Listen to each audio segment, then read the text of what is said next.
Hebu tafakari, umeelekea hospitalini kufanyiwa upasuaji kwani umekuwa ukikumbwa na maumivu kwenye kifuko chako au kipenda tonsils. Lakini punde tu baada ya vipimo vya mwanzoni kuchukuliwa ili upasuaji huo ung'oe nanga, madaktari wanagundua unaugua korona japo hauoneshi dalili zozote. Kwa hofu ya kusambaa virusi hivyo, upasuaji huo unakatizwa na unalazimika kurejea nyumbani ambako sasa unatakiwa kujifungua kwa takriban wiki 2.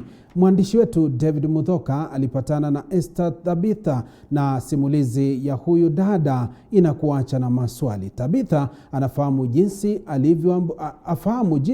alivyoambukizwa virusi hivyo mara 2 kwa mpigo. The first time people were not serious. We were like, hakuna COVID Kenya. I was so sure I didn't have COVID. So when the results were positive, I was very shocked. In fact, I think I cried. I thought I was going to die, like honestly.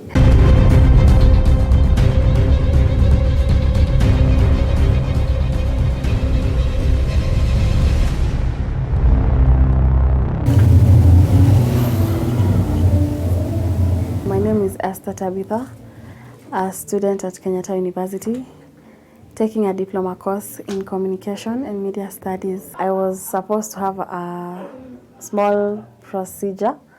I was to cut my tonsils.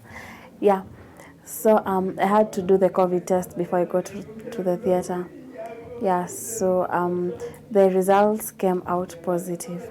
I was so sure I didn't have COVID. So in fact, I had packed my things because I was supposed to sleep in the hospital. Then the surgery was to take place the next day. So I was so sure I was negative.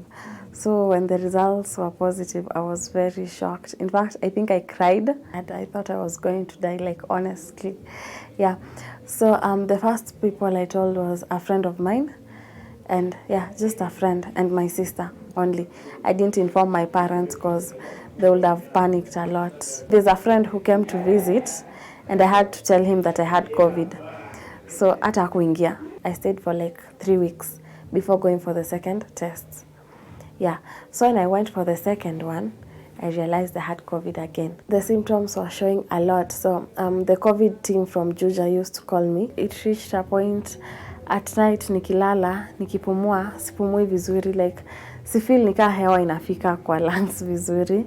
And smell nilipoteza. The second time for like a week, nilipoteza smell kabisa.